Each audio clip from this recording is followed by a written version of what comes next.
पहला प्रश्न, भगवान और कितनी प्रतीक्षा करूं और कितनी देर है। प्रभु मिलन के लिए आतुर हूं और अब और विरह नहीं सहा जाता है। कृष्णानंद।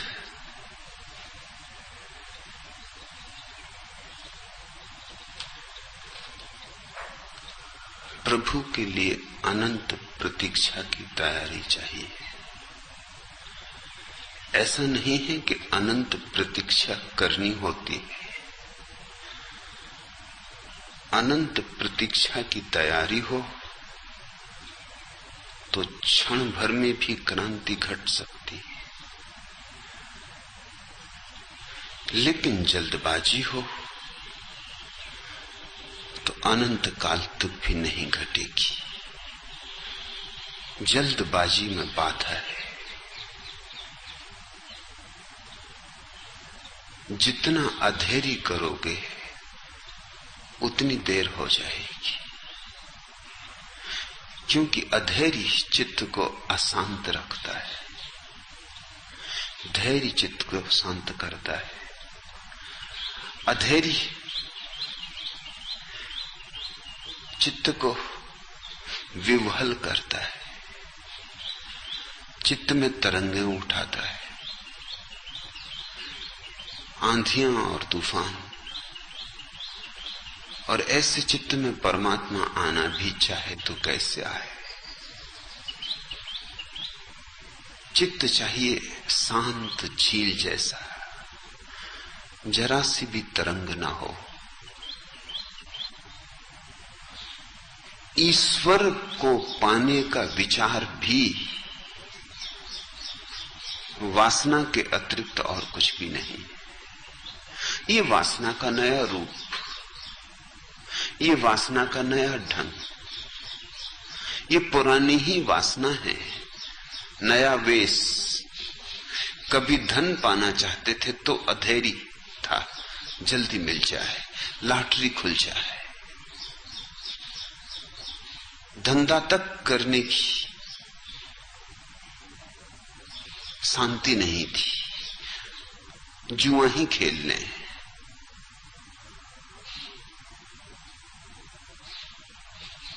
चोरी ही कर लें, बेईमानी ही कर लें, फिर कर लेंगे पुण्य, फिर गंगा स्नान कर लेंगे, फिर एक मंदिर बना देंगे, फिर पूजा पाठ सब कर लेंगे। एक बार खजाना हाथ लग जाए। पद पाने की इच्छा थी तो भी वैसी ही दौड़ थी, वैसी ही आपाधापी थी। चाहे लोगों के सिरों की सीढ़ियां बनानी पड़े तो भी चिंता नहीं की। जिनके सहारे चढ़े उनको ही गिराना पड़ा तो भी चिंता नहीं की। सच तो यह है कि जिनके सहारे व्यक्ति चढ़ता है उनको गिराना ही पड़ता है, क्योंकि उनसे खतरा है, दूसरे भी उनके सहारे चढ़ सकते। इसलिए किसी राजनीतिक को भूल के भी साथ सहयोग मत देना, क्योंकि सबसे पहले तुम ही उसके शिकार होगे। जिस दिन वो पद पे होगा पहले तुम्हें मारेगा। तुम आदमी खतरनाक हो, तुमने ही उसे पहुंचाया, तुम किसी और को भी पहुंचा सकते हो। तुम्हारा रहना खतरे से खाली नहीं है। इसलिए राजनीति में कोई किसी का मित्र नहीं होता, सब सबके शत्रु होते।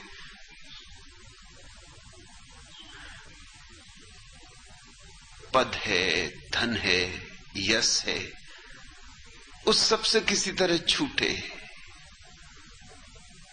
मगर बात वही की वही पुरानी रही।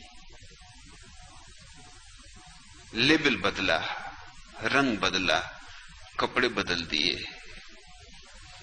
मगर वासना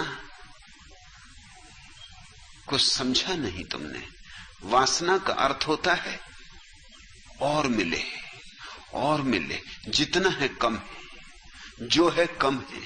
वासना अर्थात शाश्वत अतृप्ति। वासना का अर्थ जल्दी मिले, बहुत देर हुई जा रही है, क्षण भर भी प्रतीक्षा नहीं वासना करना चाहती। क्षण भर भी प्रतीक्षा करनी पड़े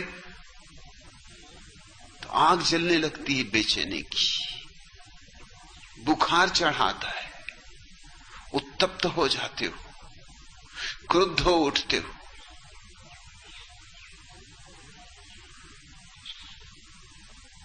अब तुम पूछते हो और कितनी प्रतीक्षा करो। कृष्णानंद, तुमने अभी प्रतीक्षा का आनंद ही नहीं लिया, इसलिए पूछते हो और कितनी प्रतीक्षा करो। परमात्मा की प्रतीक्षा आनंद है, सौभाग्य है। इससे बड़ी और क्या धन्यता है। ये परमात्मा को पाने से भी बड़ा सौभाग्य है। परमात्मा की प्रतीक्षा, उसकी इंतजारी, और जो लुत्फ इंतजारी में वो पाने में भी नहीं।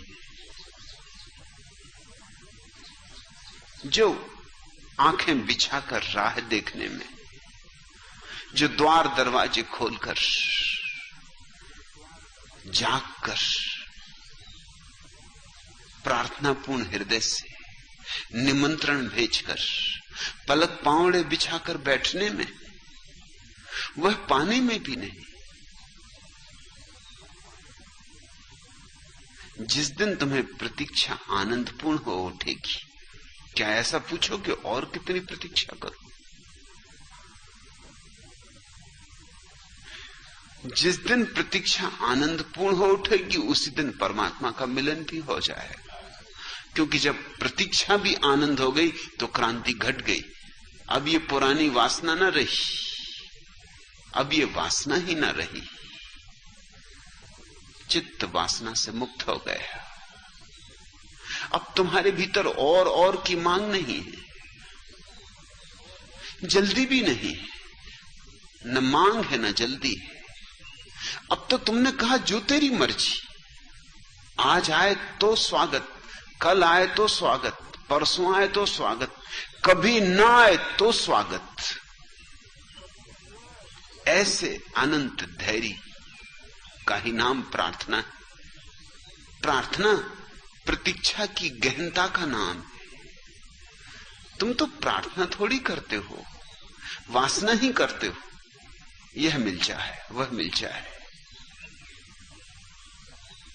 प्रार्थना का अर्थ होता है जितना तूने दिया है उसके लिए धन्यवाद, और वासना का अर्थ होता है जो भी तूने दिया कम, मेरी योग्यता से कम, दूसरों को ज्यादा दे दिया, जिनकी कोई योग्यता नहीं, कोई पात्रता नहीं। प्रार्थना का अर्थ होता है कि मुझ अपात्र को इतना दिया, इतना कि मेरी झोली में समाता नहीं, कि मेरी झोली छोटी पड़ी जाती है, कि मेरी आत्मा छोटी पड़ी जाती है, कि तू है कि बरसाए चला जाता है। रखूं तो कहां रखूं, भरूं तो कहां रखूं, ये मोतियों को कहां संभालूं, ये खजाने कहां बचाता फिरूं, और तू है कि दिए चला जाता है। सुबह और सांझ, न दिन देखे न रात, अहिर्निश दे रहा है, प्रति श्वास दे रहा है। प्रार्थना का अर्थ होता है धन्यवाद, और वासना का अर्थ होता है शिकायत। ये तो शिकायत हो गई कृष्णानंद। तुम कहते हो और कितनी प्रतीक्षा करो। तुम तो ये कह रहे हो कि मैं पात्र, सब भांति योग किया, ध्यान किया, तप किया, त्याग किया, और अब भी देर हो रही, और अजामिल जैसे तर गए, जिंदगी भर पाप किया, पुण्य की जिन्हें गंध नहीं थी, प्रभु का कभी स्मरण नहीं किया था, मरते वक्त उस महापापी अजामिल ने अपने बेटे को बुलाया। बेटे का नाम नारायण था। चूंकि बेटे का नाम नारायण था, ऊपर के नारायण धोखे में आ गए और अजामिल ने अपने बेटे को बुलाया था। और निश्चित ही अजामिल ने बुलाया होगा बताने को कि धन कहां गड़ा रखा है और चोरी का कोई नुस्खा, डांके का कोई ढंग, कोई आखिरी राज जो जिंदगी भर उसने किया था, बेटे को भी सिखा जाना चाहता होगा। आखिर और क्या, मरते वक्त आदमी की सारी जिंदगी का निचोड़ आ जाता है। अजामिल कोई बेटे को ये नहीं कह रहा होगा कि बेटा रोज सुबह उठ कर प्रार्थना करना, प्रभु का स्मरण करना, पूजा पाठ करना। ये तो निश्चित ही नहीं कह रहा होगा, ये तो उसने खुद ही कभी नहीं किया। वो ये नहीं कहेगा कि चोरी मत करना बेटा, कि मैंने की और पाया कि सब व्यर्थ है। कोई बाप अपने बेटे के सामने ये स्वीकार नहीं करता कि मैं हार गया हूं, कि मैं असफल हो गया हूं। हर बाप चाहता है कि बेटा मेरे जैसा ही हो जाए। हर बाप की यही आकांक्षा है, बिना इसकी फिक्र किए कि मैंने क्या पा लिया है, जो अपने बेटे को भी यही बनाने में लगा हूं। हर बाप इसी कोशिश में कि बस बेटा उसकी प्रतिलिपि हो, प्रतिछवि हो, उसकी तस्वीर हो। इसके पीछे कारण है, बाप जानता है मैं तो मर जाऊंगा, लेकिन मेरे अमर होने का एक ही ढंग है कि कम से कम अपनी छाप छोड़ जाऊं। मेरे ही वीर्याणु से पैदा हुआ कोई व्यक्ति ठीक उसी काम को करता रहे जो मैं करता था। इसलिए हर बाप अपनी अधूरी महत्वाकांक्षाओं को अपने बेटों के कंधों पर लाद जाता है, अपने सब रोग अपने बेटों को दे जाता है, और बेटे मजबूर है, अवश्य असहाय, स्वीकार करना होता है। और करेंगे भी क्या? अगर बाप ठीक से नहीं पढ़ पाया, लिख पाया, तो बेटों को धक्के दे दे के स्कूल भेजता है, पढ़ाएगा लिखाएगा। उसकी महत्वाकांक्षा अधूरी रह गई। वो सोचता है पढ़ लिख लेता तो पता नहीं और कितने करोड़ इकट्ठे कर लेता। इतने जो करोड़ इकट्ठे किए, इनसे कोई तृप्ति नहीं हुई, और न मालूम कितने करोड़ इकट्ठे कर लेता। बेपढ़े लिखे बाप बेटों के साथ बहुत धक्कम धुक्की करते, उनको पढ़ा लिखा के ही रहेंगे। बाप गरीब हो तो बेटे को अमीर बनाने की कोशिश में लगा है। बाप अगर पद पे न पहुंच पाया हो, कोशिश तो जिंदगी भर उसने भी की थी, मगर थक गया, जिंदगी के संघर्ष में नहीं जीत पाया, तो बेटा इस काम को जारी रखे। पीढ़ी दर पीढ़ी वही रोग चलते रहते। अजामिल कोई बेटे को भक्ति का उपदेश देने के लिए नहीं बुलाया था। ये तो संयोग की बात थी कि नारायण नाम था। उन दिनों सभी नाम भगवान के नाम थे। अभी भी अधिकतम नाम भगवान के ही नाम है। हमारे पास एक पूरा का पूरा शास्त्र है, विष्णु सहस्त्र नाम, विष्णु के 1000 नाम। अब तुम नाम खोजने भी जाओगे तो कहां से खोजोगे? उन्हीं 1000 नामों में से कोई न कोई नाम होगा। कोई राम है, कोई हरि है, कोई विष्णु है, कोई कृष्ण है, कोई शिव है, कोई कुछ है, कोई कुछ है, मगर नाम तो वही के वही। मुसलमानों में 100 नाम है, वो सब ईश्वर के नाम। सारी दुनिया में ऐसा था। पुराने जमाने में सभी नाम परमात्मा के नाम थे। सो संयोग वसात नाम नारायण था। लेकिन ऊपर के नारायण ने समझा कि अजामिल को आखिरी समय में बुद्धि आ गई, हद हो गई। ऊपर का नारायण भी धोखा खा गया। ऊपर के नारायण को भी इतनी आसानी से धोखा दिया जा सकता है। सो अजामिल मरा और सीधा बैकुंठ लोक गया। जरूर चालबाजों ने ये कहानी गढ़ी होगी, बेईमानों ने ये कहानी गढ़ी होगी, पंडित पुरोहितों ने ये कहानी गढ़ी होगी। मत घबराओ, अरे मरते वक्त भी अगर गंगा जल मुंह में पड़ गया तो बस सब ठीक है। मरते मरते भी अगर कान में गायत्री का मंत्र पड़ गया तो बस सब ठीक है। मरता हुआ आदमी, उसको ना कुछ सुनाई पड़ रहा है, ना कुछ सूझ रहा है, सब अंधेरा हुआ जा रहा है, और कोई दूसरा उसके कान में गायत्री मंत्र पड़ रहा है। जिंदगी बिना गायत्री के बीत गई।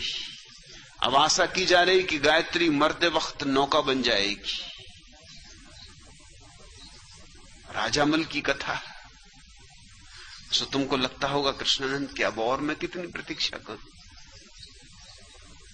एक ही बार उसने पुकारा था नारायण और बैकुंठवासी हो गया, और मैं पुकार पुकार मरा जा रहा हूं, और बैकुंठ की कोई न खबर आती, न कोई चिट्ठी पत्री, न कोई संदेश वाहक आते, न कोई देवदूत उतरते। तुम ध्यान करते करते बीच में आंख खोल के देख लेते होगे कि फरिश्ते आए कि अभी तक नहीं आए। फिर आंख बंद कर लेते होगे, धकते देखी बड़ी देर हो रही। सुनी है कहावत ना कि देर है अंधेर नहीं, मगर अब तो अंधेर हुआ जा रहा। इतनी देर, इसी को तो अंधेर कहते। और पापी तेरे जा रहे हैं, पापी पहुंचे जा रहे हैं, और तुम चिल्ला चिल्ला के मरे जा रहे हो कि हे पतित पावन। और बहरा हुआ बैठा है बिल्कुल, कोई खोज खबर नहीं लेता।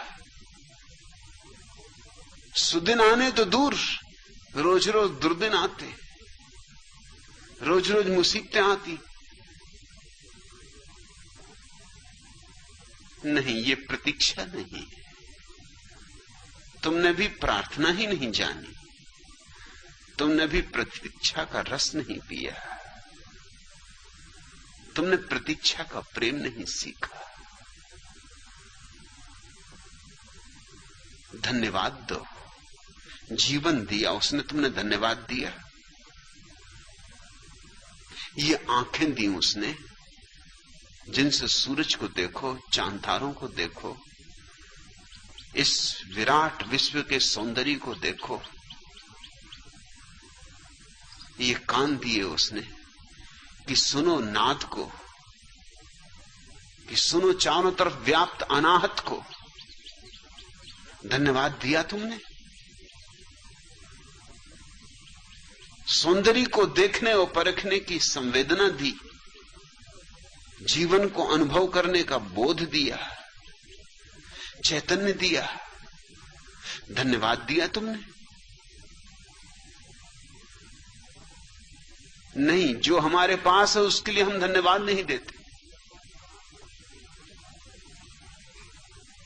अगर तुमसे कोई कहे कि लाओ एक आंख बेच दो, कितने दाम में देने को राजी होगे? गरीब से गरीब आदमी भी कहेगा कि किसी कीमत पे अपनी आंख नहीं बेच सकता। अरे आंख जैसी चीज कोई बेची जाती? एक आदमी मर रहा था, आत्महत्या कर रहा था, एक फकीर ने उसको पकड़ लिया कि ये क्या करता भाई? उसने कहा छोड़ दो मुझे छोड़ दो, मैं तो मरूंगा। उसने कहा कि तू मर जाना, तुझे मैं नहीं रोक रहा हूं, मगर जाते जाते मेरा थोड़ा भला कर जा, इसमें तेरा क्या बिगड़ता? उस आदमी ने कहा क्या भला? उसने कहा कि तुझे तो मरना ही है ना। उसने कहा मैंने बिल्कुल निश्चय कर लिया, इसमें कोई शक शुबा नहीं। उसने कहा इतना काम कर, 2-3 घंटे और रह जाए, इतने दिन रहा मेरे लिए। उस आदमी ने कहा करना क्या पड़ेगा? उसने कहा तू जस्ट मेरे साथ आ। वो उसको सम्राट के पास ले गया। सम्राट फकीर का भक्त था। सम्राट के कान में कुछ फुसफुसाया और सम्राट से बोला कि इस आदमी की आंखें खरीद लो। सम्राट ने कहा कितने लेगा, क्या पैसे लेगा? उस आदमी ने कहा आंखें। तुमने समझा क्या है? आंखें जैसी बहुमूल्य चीज पैसों में बिकती? सम्राट ने कहा लाख ले ले, 10 लाख ले ले, 50 लाख ले ले, करोड़ ले ले। उस आदमी ने कहा करोड़? अरे तू अरब दे तो मैं अपनी आंख नहीं दे सकता। उस फकीर ने कहा भाई क्या कर रहा है तू? अभी नदी में कूद के मर रहा था, उसमें आंख भी चली जाती।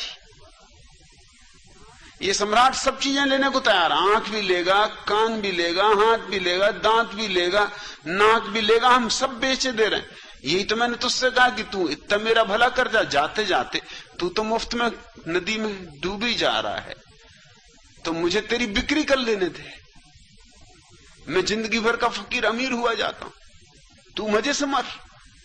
मैं वहां बैठे इसलिए था कि कोई आ जाए नदी के किनारे मरने तो मैं बेच लूं, तू आ गया, यही तो मेरी प्रार्थना थी। भगवान भी सुन ही लेता है अगर करते रहो करते रहो करते रहो। आकर उसने तुझे भेज दिया, अब तू नटा जा रहा है। उस आदमी को तब बोध आया कि मैं क्या कर रहा था। उसने कहा मुझे नहीं मरना, मैं अपने घर जा रहा हूं, न मुझे आंख बेचनी न मुझे मरना।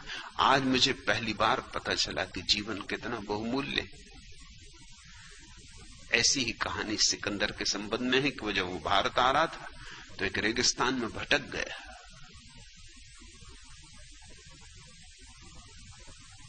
प्यास लगी, एक फकीर एक लोटे में जल लेके उपस्थित हुआ। सिकंदर तो बाँछें खिल गई उसकी। उसने कहा कि आप एक फरिश्ते, मैं मरा जा रहा था, मुझे पानी पिलाओ, बस मेरी आखिरी सांसें हैं, अगर जल नहीं मिला तो कंठ सूखा जा रहा है। फकीर ने कहा एक लोटे जल के लिए कितना देने को राजी? सिकंदर ने कहा मैं मर रहा हूं और तुझे सौदा करने की पड़ी। फकीर ने कहा कि कितने लोग मर गए और तूने सौदा करने में कोई कमी नहीं की, कितनों को तूने मारा?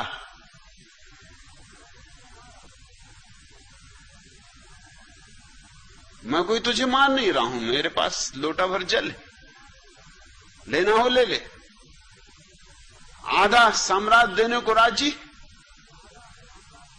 एक क्षण सिकंदर झिझका, आधा साम्राज्य? जिंदगी गंवा दी उसने आधा साम्राज्य कमाने के लिए, मगर उस घड़ी में आधा लोटा भी पानी मिल जाए तो बहुत। उसने कहा अच्छी बात। फकीर ने कहा लेकिन नहीं, मैं तो पूछ रहा था कि कितना तू देने को राजी? पूरा लूंगा तो पूरा लोटा पानी दूंगा। पूरा साम्राज्य देने को राजी? और सिकंदर ने बेमन से कहा, लेकिन कहा कि हां, लेकिन पानी दो, राज्य तुम ले लो। उस फकीर ने कहा कि पानी तू ऐसे ही ले ले, मैं तो सिर्फ ये कह रहा था कि इस राज्य की कीमत कितनी? एक लोटा जल से ज्यादा नहीं, जिसके लिए तूने जीवन गंवा दिया। जीवन की कितनी कीमत है? हम धन्यवाद देना सीखें, हम थोड़ा पहचानना सीखें कि हमारे जीवन का कितना मूल्य है, कितनी अपूर्व वर्षा हमारे ऊपर वरदानों की होती रही, हो रही, प्रतिपल हो रही, आशीष ही आशीष बरस रहे। जिस दिन तुम उन आशीषों के लिए धन्यवाद दोगे, उस दिन तुमने प्रार्थना सीखी कृष्णानंद, और प्रार्थना तत्क्षण पूरी हो जाती, मगर प्रार्थना में यह भाव होता ही नहीं कब पूरी होगी। और तुम पूछते हो और कितनी देर है? प्रार्थना में समय मिट जाता है, देर अबेर की बात कहां। तुमने प्रार्थना की ही नहीं अभी तक। जब भी प्रार्थना करोगे समय से मुक्त हो जाओगे, समय के बाहर हो जाओगे, घड़ी बंद हो जाएगी, सब घड़ी की टिक टिक खो जाएगी। इस सदी में जो बड़ी से बड़ी खोजें दुनिया में हुई, उनमें अल्बर्ट आइंस्टीन का सापेक्षवाद का सिद्धांत, थ्योरी ऑफ रिलेटिविटी। सिद्धांत बहुत कठिन है, जटिल है, होगा ही, क्योंकि जीवन की बहुत जटिलताओं को सुलझाने की चेष्टा है। और जब भी उससे कोई पूछता था तो वो बड़ी मुश्किल में पड़ जाता था, कैसे समझाएं। और हर कोई पूछता था, पार्टी में जाए, क्लब में जाए, मित्रों से मिले, बगीचे में घूमने जाए, कोई न कोई रोक ले कि आप अल्बर्ट आइंस्टीन, कृपा करके ये आपका सापेक्षवाद का सिद्धांत क्या है, संक्षिप्त में बता दें। तो अंततः उसने एक तरकीब निकाल ली थी। वो कहता था सापेक्षवाद का सिद्धांत बिल्कुल सरल है। ये ऐसा है कि जैसे तुम्हारी प्रेयसी तुम्हें मिल गई वर्षों के बाद, जैसे मजनू को लैला मिली, दोनों हाथ में हाथ डाले बैठे, पूर्णिमा की रात, समुद्र का तट, ताजी और नमकीन हवाएं, मस्त वसंत की बहार, चारों तरफ सुगंध है, आकाश में बारात सजी है तारों की, और वो हाथ में हाथ दिए बैठे। तो समय जल्दी गुजर जाएगा कि धीरे धीरे गुजरेगा? समय बहुत जल्दी गुजर जाएगा, इतनी जल्दी गुजर जाएगा कि वो अपनी घड़ी देखेंगे कि घड़ी धोखा तो नहीं दे रही, इतनी तेजी से भागी जा रही। घंटा यूं गुजर जाएगा जैसे पल।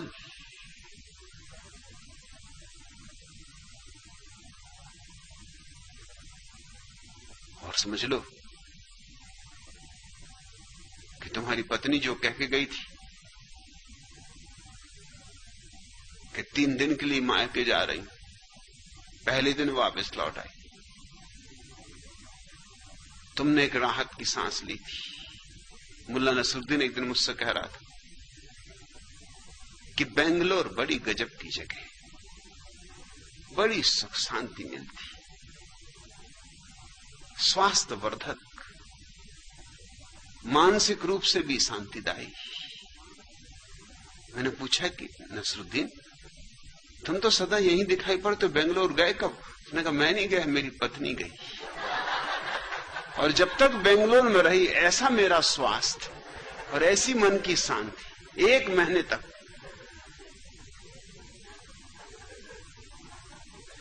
जो आनंद मैंने पाया है, वाह रे बंगलोर। अब समझो कि पत्नी पहले दिन ही आ जाती, या स्टेशन से लौट आती कि दिल बदल गया। पत्नी हुआ क्या भरोसा।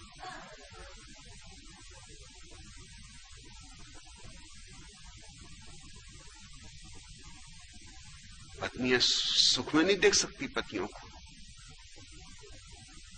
फ्रांस में कहावत है कि जब किसी स्त्री को तुम प्रेम करते हो तो वो आंखें क्यों बंद कर लेती? तो कहावत है कि वो इसलिए आंखें बंद कर लेती, वो पति को सुख लेते नहीं देख सकती। बर्दाश्त के बाहर इस निखट्टू को और इतना आनंद मिल रहा है, वो जल्दी से आंखें बंद कर लेती।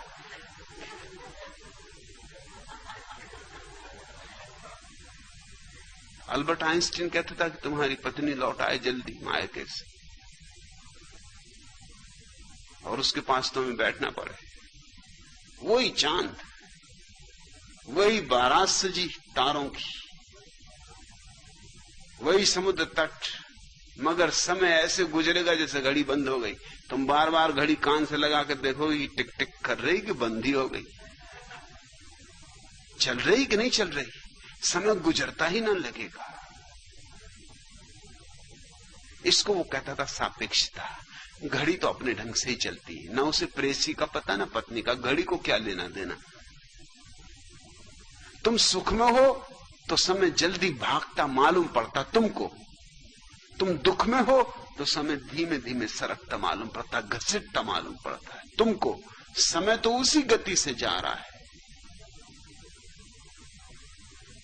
आइंस्टीन ये 2 ही उदाहरण लेता था क्योंकि तीसरे का उसको पता नहीं था। काश उसने कभी ध्यान किया होता तो वो जानता कि एक ऐसा भी भाव का लोक है जहां न समय भागता है न घसीटता है, समय होता ही नहीं। समय शून्य हो जाता है। प्रेयसी के पास घड़ी तेजी से चलती, पत्नी के पास धीमे धीमे चलती, ध्यान में चलती ही नहीं, ठहरी जाती। कहां की पूछ रहे हो बात कि और कितनी देर है? उतनी ही देर है जब तक तुम्हें ये समय का बोध है। बस उतनी ही देर है, ये समय का बोध चाहने दो।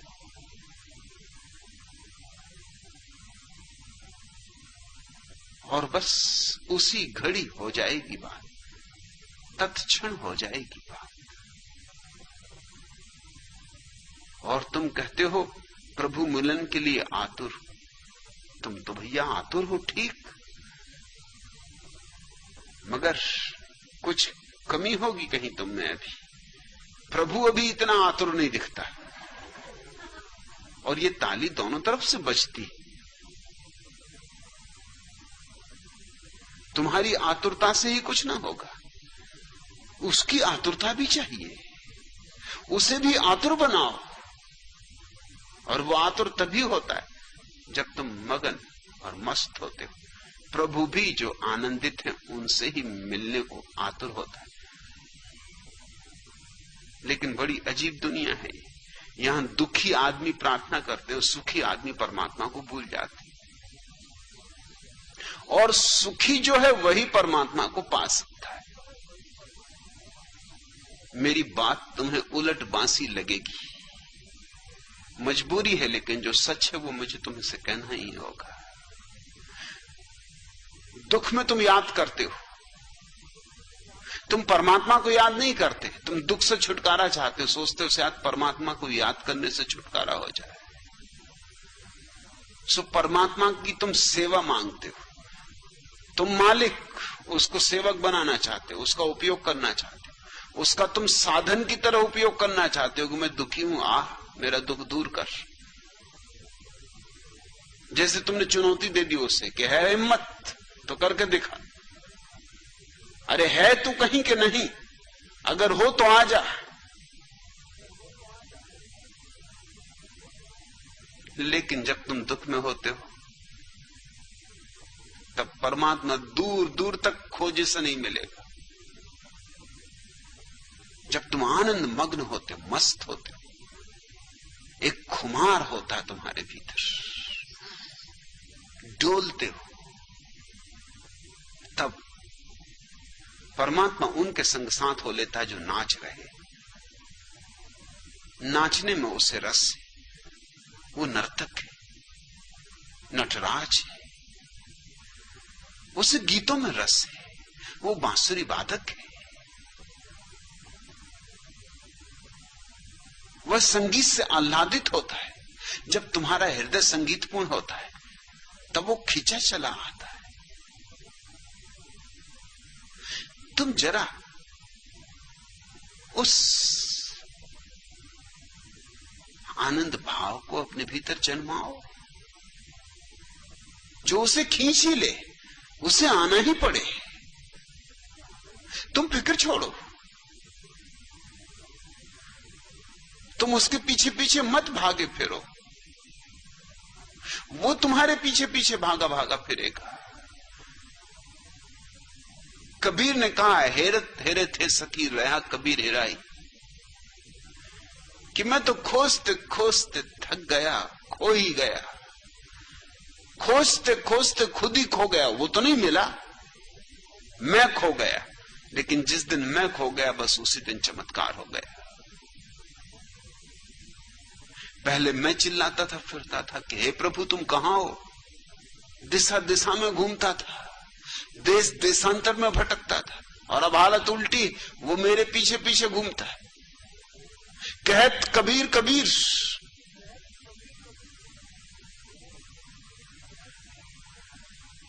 तुम आनंद को जन्माओ, तुम्हारे भीतर फूल खिलने दो चैतन्य के, तुम्हारी सुगंध उठने दो, तुम मंदिर बनो, और प्रार्थना और प्रतीक्षा तुम्हें मंदिर बना देगी।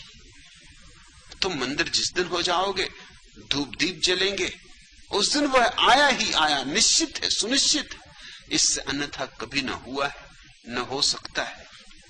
हर चीज का समय, हर चीज का मौसम।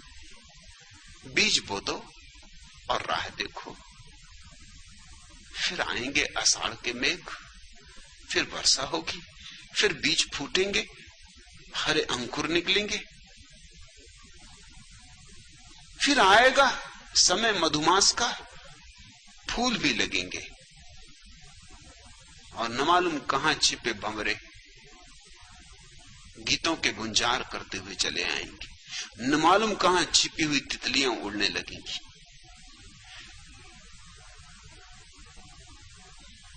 जब जब भी बोए हैं फूल, उग आए हैं बबूल, धरती की फटी छाती की दरारों से पनप आए अविश्वास के कैक्टस व सूल।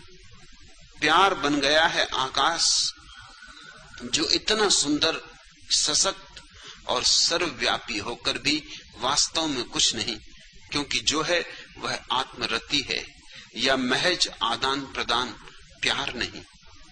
भीड़ बुत बन गई है अचानक, अकेलेपन से त्रस्त मन बन गया नदी किनारे खड़े वृक्ष सा खामोश। वह बेहद प्यासा है पर पनघट कहीं नहीं मिलता, क्योंकि हर कहीं प्यास है। वृक्ष की हर नंगी बाह भिक्षुक सी उदार आकाश से कुछ मांगती है, पर ऊपर से कुछ नहीं मिलता। फूटते हैं नव पल्लव फूल और फल अपनी ही भीतरी शक्तियों से, पर खिलने का भी मौसम है जो दुखों के पतझड़ के बाद आता है। रह रहकर कांपती है वृक्ष की परछाई नदी के पानी में, पर बेमौसम कुछ नहीं खिलता। आने दो मौसम, बेमौसम कुछ नहीं खिलता। कितने ही परेशान हो, तुम्हारी परेशानी और देर कर देगी। शांत मौन छोड़ो उस पर, जो उसकी मर्जी। आना होगा तब आएगा, कोई जबरदस्ती है। कम से कम परमात्मा पर तो हिंसा करने के इरादे छोड़ दो। हम उस पे भी हिंसा करने के इरादे रखते। हमारा बस चले तो हम उसके घर पे भी धरना दे दें, वो तो मिलता नहीं, ऐसा छिपता है। तुम्हारे ही जैसे व्यक्तियों के कारण कृष्णानंद, पहले तो मैंने सुना है कि वो यहीं रहता था जमीन पर ही, बीच बाजार में, लेकिन लोगों ने जान खा डाली। 24 घंटे लोग सोने ही ना दें, जब देखो तब लोग दरवाजे पर खड़े, कतार ही लगी हुई। इसको ये चाहिए, उसको वह चाहिए, और लोगों की मांगे ऐसे कि एक की पूरी करो तो दूसरे की बिखर जाए, दूसरे की पूरी करो तो तीसरे की गड़बड़ हो जाए। कोई कह रहा है कि आज पानी गिराना क्योंकि मैंने बीज बोए, और कोई कह रहा है आज पानी ना गिराना, मैंने कपड़े रंगे सुखाने। अब परमात्मा क्या करे तो या क्या ना करे। हजार लोग, हजार उनकी मांग है।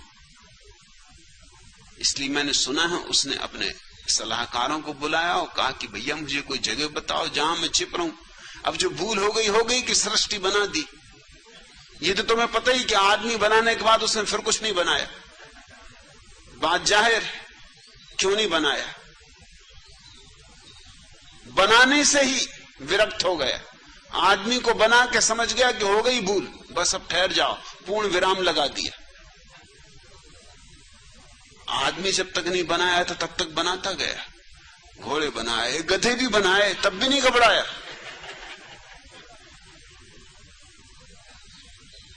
शेर बनाए, बंदर बनाए, भालू बनाए, नहीं घबराया। बड़ा मस्त था, बनाते ही चला गया, बनाते ही चला गया।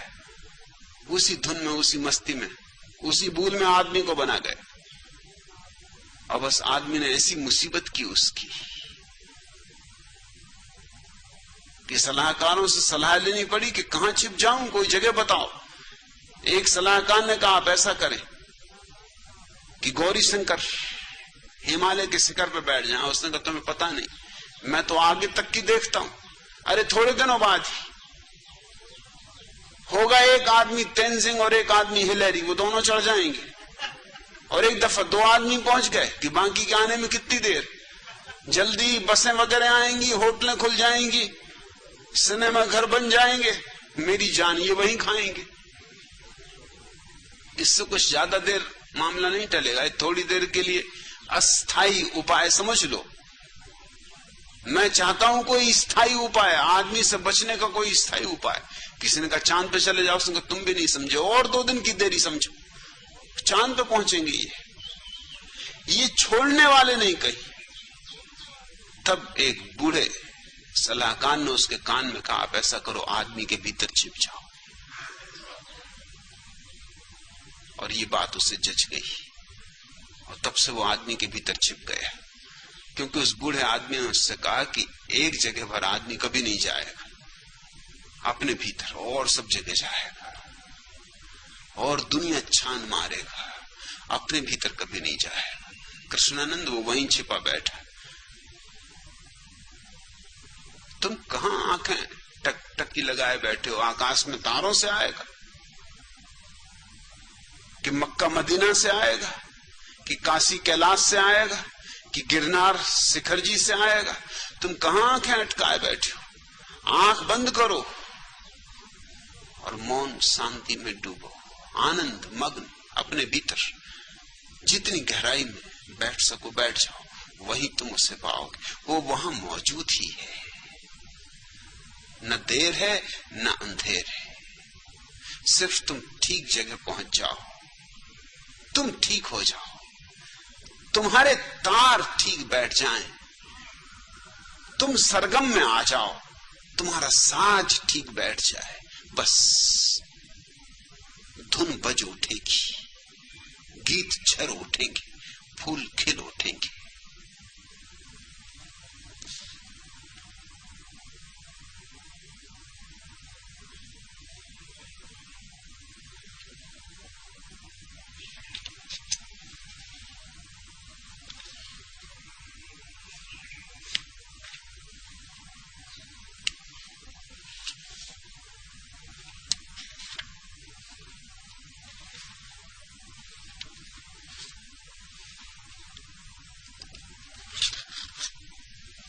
दूसरा प्रश्न, भगवान किन अज्ञात हाथों से पैरों में घुंघरू बांध दिए कि अब मैं छम छम नचंदी फिरा? सीता वही बांध रहा है, वही बांधता है। हाथ निश्चित ही अज्ञात हैं उसके, अदृश्य, मगर वही पैरों में घूंघर बांध देता है, वही वेणी में फूल सजा देता है,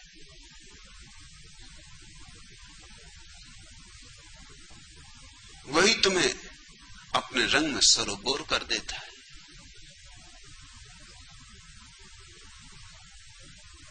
पहचानो उसके अदृश्य हाथों को और नाचने में कंजूसी मत करना, जी भर के नाचो। ऐसे नाचो कि नाच ही रह जाए, तुम खो जाओ।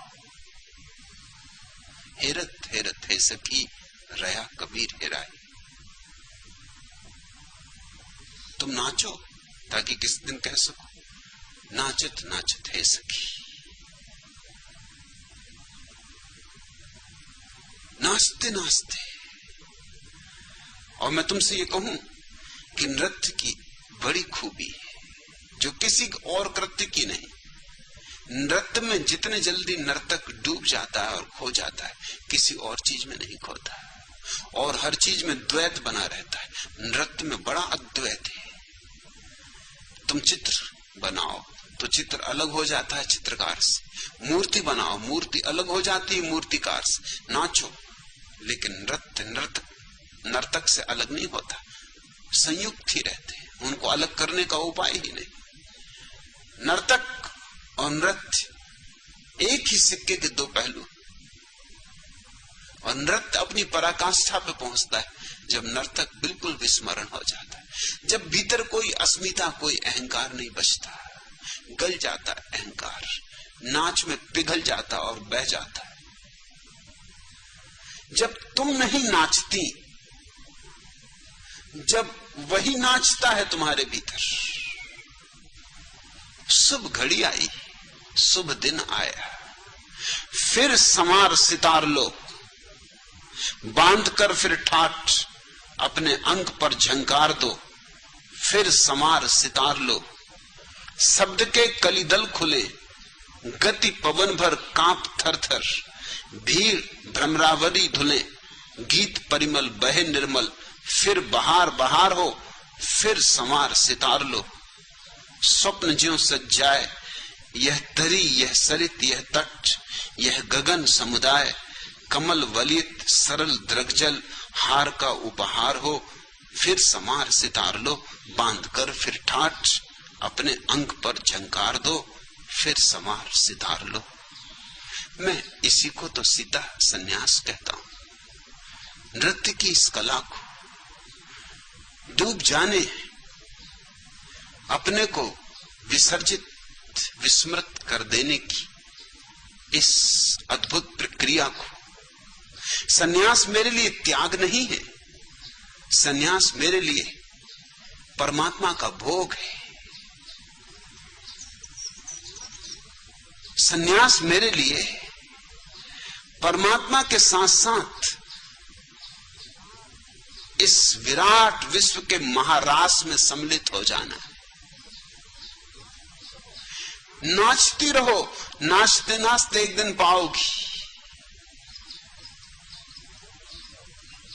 कि मिल गया वह जिसकी तलाश थी, और अपने भीतर ही मिल गया।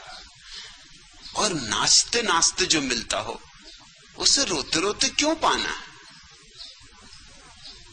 नाचते नाचते जो मिलता हो उसे उदास और गंभीर होके क्यों पाना? हंसते हंसते जो मिलता हो उसे लोग नाहक ही धुनी रमाए बैठे, जैसे परमात्मा कोई दुष्ट और तुम्हें सताने को आतुर है। सो गर्मी के दिन हो और आप धुनी रमाए बैठे, उतने से भी चित्त नहीं मानता तो और बबूत लगा ली शरीर पर, ताकि शरीर में भी जो रंध्र हैं जिनसे श्वास ली जाती वो भी बंद हो जाए। किसको सता रहे हो? उसी को सता रहे हो। और इतने से भी चित्त नहीं मानता तो सिर के बल खड़े, चारों तरफ धुनी लगा ली है, शरीर पे भभूत रमा लिए, बिल्कुल भूत बन गए हैं, और अब सिर के बल खड़े। सिर के बल ही खड़ा करना होता उसे, तो पैर के बल काहे के लिए खड़ा करता? तुम उसमें भी सुधार करने की कोशिश में लगे हो। तुम उसको भी कह रहे हो कि तूने बड़ी गलती की जो हमें पैर के बल खड़ा की। अरे शीर्षासन करता हुआ पैदा करता तो हम जन्म से ही महात्मा होते। और ये क्या शरीर दिया जिसमें कि रंध्री रंध्र हैं जिनसे श्वास ली जाती। दे देता प्लास्टिक का शरीर तो ये भभूत वगैरह तो न रमाना पड़ती।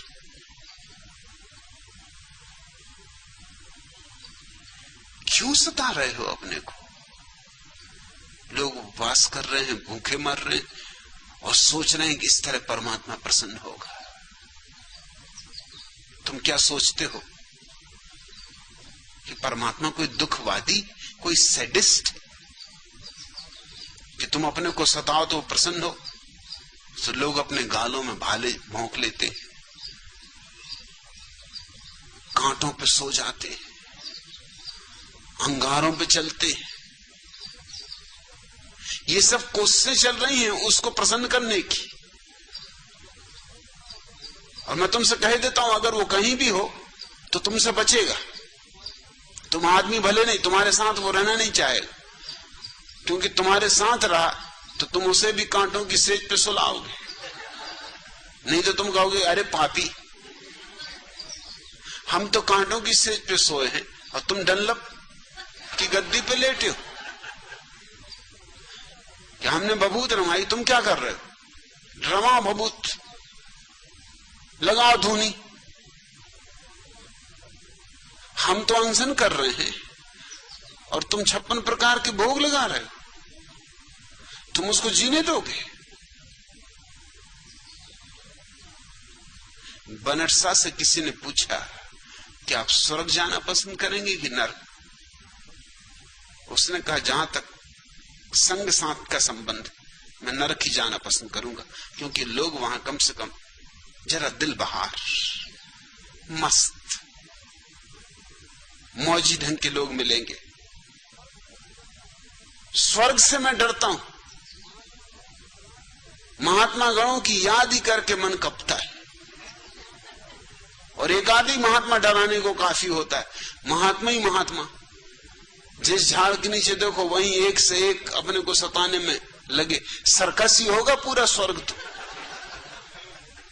कि बिना टिकट और देखो, और एक दूसरे से बढ़ चढ़ के खेल दिखा रहे हैं लोग, और तुम बिल्कुल पापी समझे जाओगे। ये बात सच, बनरसा की इस बात में थोड़ी सच्चाई। आदमी अगर सिगरेट पीता हो, शराब पीता हो, कभी कभार ताश भी खेल लेता हो, दिवाली होली जुआ भी खेल लेता हो, तो आदमी मिलनसार होता है, थोड़ा भला होता है, भला मानस होता है। जो ना सिगरेट पिए, सिगरेट दूर, चाय ना पिए, काफी ना पिए, जुए की बात कर रहे हो, जो ताश भी ना खेलें, अरे ताश की बात कर रहे हो, जो तुम्हें ताश हाथ में लिए देख लें तो इस तरह देखें कि सड़ोगे नरक में। इस तरह के आदमियों को लोग दूर से नमस्कार करते, क्योंकि इस तरह के आदमी के साथ रहना बड़ा मुश्किल हो जाता है। अगर तुम्हें 24 घंटे इनके साथ रहना पड़े, ये तुम्हारा जीवन नरक बना दे। इसलिए महात्माओं के पास कोई रहता नहीं, जल्दी से पैर छुए और भागे। ये तरकीब है कि हे महात्मा जी, आप भी जियो हम भी जिए, लिव एंड लेट लिव। आपको जो करना आप करो, हमको जो करना हम करें। आप बड़ा काम कर रहे हैं, नमस्कार। लोग महात्माओं के पास ज्यादा दिन नहीं टिकते। तुम 24 घंटे किसी महात्मा के पास रहकर तो देखो, सकल मातमी हो जाएगी तुम्हारी, हंस नहीं सकोगे। महात्मा के पास कोई हंसता है?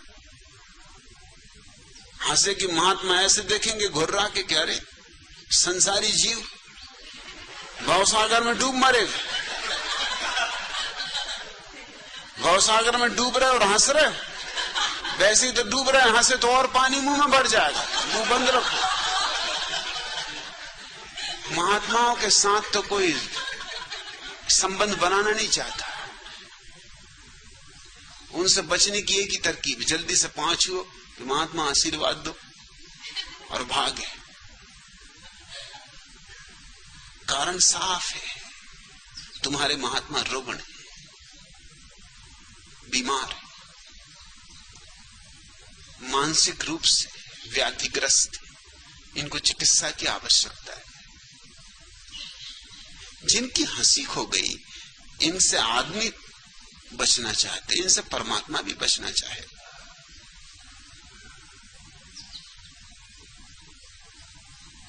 इस तरह के लोगों के साथ कौन होना चाहेगा? इसलिए सीता, नाचो, जी भर के नाचो, हंसो, गाओ। इस जगत को एक नाचते हुए, हंसते हुए, गाते हुए धर्म की जरूरत है। वही इस जगत को बचा सकता है।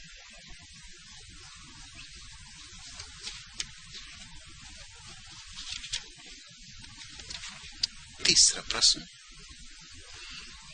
भगवान आपने कहा come a little a near sip a cold a beer.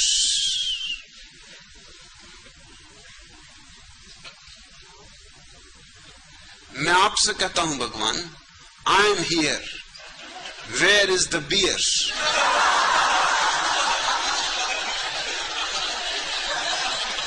Kamal Bharti,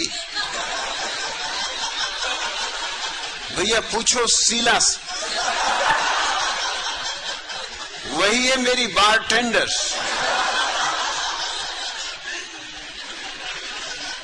पर तुम्हारे संतोष के लिए कहता हूं, आर यू रियली हियर?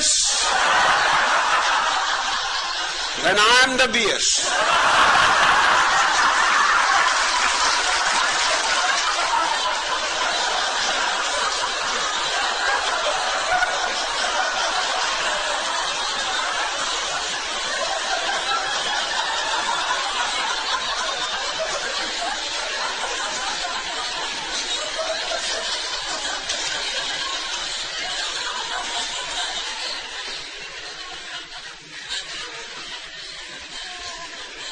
अब दो बहुत गंभीर और तात्विक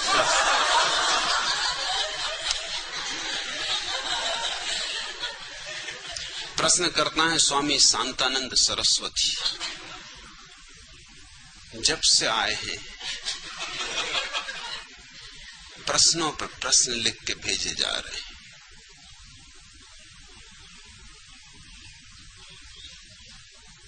रोज सब कचरा प्रश्न, लेकिन हर एक का जवाब चाहते हैं, और जवाब नहीं मिलता तो बड़े उद्विग्न हुए जा रहे हैं, बड़े बेचैन हुए जा रहे हैं, क्रोधित हुए जा रहे हैं।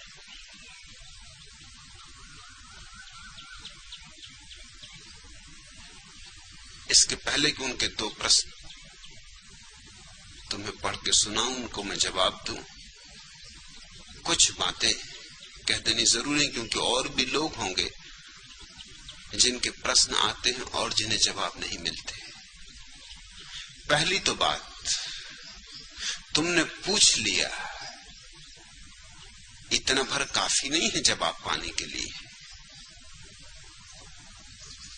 मैं अपनी मौज का आदमी हूं, तुम्हारा कोई गुलाम नहीं। तुम पूछने को स्वतंत्र हो, मैं जवाब देने को स्वतंत्र हूं। दूं या ना दूं, मैंने कोई ठेका नहीं लिया कि तुम्हारे सारे प्रश्नों के जवाब दूं। इसलिए किसी को नाराज होने या किसी को परेशान होने की जरा भी आवश्यकता नहीं। मैं तुम्हें मजबूर नहीं कर सकता कि प्रश्न पूछो, तुम मुझे मजबूर कर सकते हो कि मैं जवाब दूं। यहां बहुत हैं जो कभी नहीं पूछते, तो उनको क्या मैं कह सकता हूं कि क्यों नहीं पूछते? पूछते हो कि नहीं पूछते? पूछना पड़ेगा, क्योंकि मुझे जवाब देना। वो भी स्वतंत्र हैं, उनकी मौज, नहीं पूछते। तुम्हारी मौज, तुम पूछते हो, लेकिन जवाब देना ना देना मेरी मालकियत है। तुमने पूछ लिया, इतना भर काफी नहीं है कि तुम्हें जवाब मिलना ही चाहिए।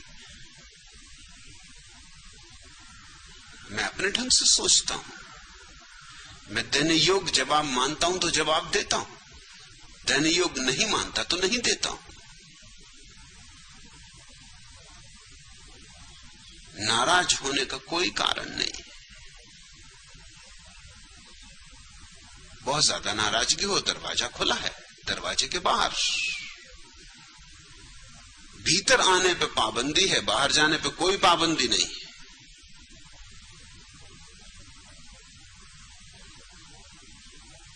और जब मैं बहुत दिन तक तुम्हारे प्रश्नों के जवाब न दूं, तो इतनी अकल तो होनी चाहिए कि तुम्हारे प्रश्नों में कुछ होगा, कूड़ा करकट। और अगर तुम सोचते हो तुम्हारे प्रश्न बड़े बहुमूल्य हैं, तो उत्तर तुम खुद ही खोज लो। अगर इतने बहुमूल्य प्रश्न खोज सकते हो तो उत्तर नहीं खोज सकोगे।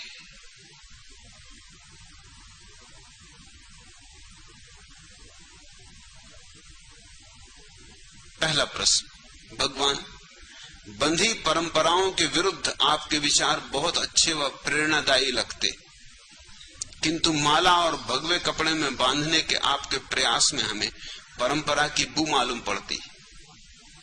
हमें लगता है कि भगवान का संबोधन स्वीकार करने और माला तथा भगवे रंग के कपड़ों को देने के पीछे आपकी एक पीर पैगंबर या अवतारिक पुरुष होने की वासना छिपी हुई। यह मेरा नितांत भ्रम भी हो सकता है, कृपा करके इसका निवारण करें। शांतानंद सरस्वती, सबसे पहला काम तो तुम ये करो कि माला छोड़ो, गेरुए वस्त्र छोड़ो। जिस चीज में तुम्हें परंपरा की बू आती हो उसमें उलझना क्यों? मैं तुम्हें बुलाने नहीं गया, मेरी कोई उत्सुकता नहीं है कि तुम सन्यासी हो।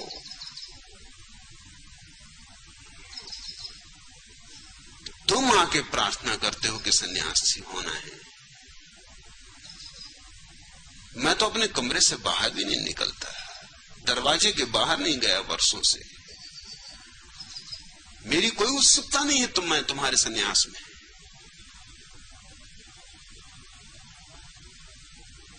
तुम माला और गिरवे वस्त्र छोड़ दो।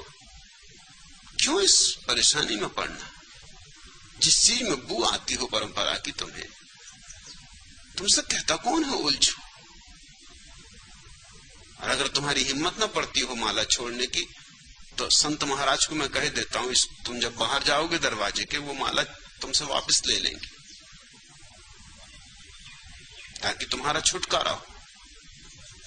इस तरह के लोगों को मैं यहां चाहता भी नहीं, मेरा कोई भी रस नहीं है इस तरह के लोगों में। मैंने गैरिक वस्त्र इसीलिए चुने कि गैरिक वस्त्रों को परंपरा ने बदनाम कर दिया। मैं गैरिक वस्त्रों को चुन के परंपरा से मुक्त कर रहा हूं। गैरिक वस्त्र प्यारे वस्त्र, बड़े प्रतीकात्मक वस्त्र। गैरिक रंग वसंत का रंग है।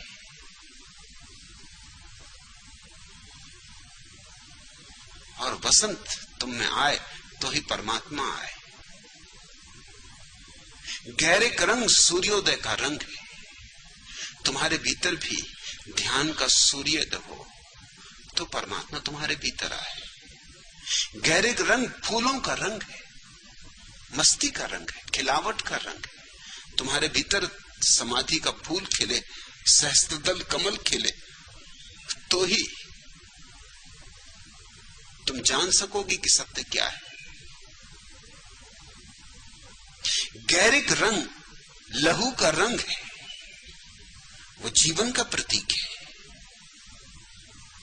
बुद्ध ने पीत वस्त्र चुने थे अपने भिक्षुओं के लिए, पीले, क्योंकि पीत रंग, पीले पत्ते का रंग मौत का प्रतीक है। और बुद्ध की पूरी देशना यही थी कि जीवन असार है, व्यर्थ है, छोड़ देने योग्य है, मृत्यु वर्ण करने योग्य है। इसलिए पीला रंग उन्होंने चुना था, वो प्रतीक रंग है। जैनों ने सफेद रंग चुना है अपने साधुओं के लिए, सफेद वस्त्र। सफेद वस्त्र त्याग का प्रतीक है। अगर तुम प्रकाश के विज्ञान से परिचित हो तो सफेद वस्त्र त्याग का प्रतीक है। क्यों? क्योंकि सफेद कोई रंग नहीं, सब रंगों का अतिक्रमण। सफेद न लाल है, न पीला है, न हरा है, न नीला है। सारे रंगों के मिलने से, सारे रंगों का एक साथ जुड़ जाने से, संगम हो जाने से एक अतिक्रमण पैदा होता है। वह सफेद रंग है। सफेद रंग रंगों के पार जाना है। जीवन सतरंगा है, जीवन इंद्रधनुष जैसा है, उसमें सातों रंग। जीवन में सातों राग है, सारे गामा पाधानी। सफेद राग रहित है, वो विराग है। उसमें सातों राग खो गए, सातों रंग खो गए, वो कोरा है।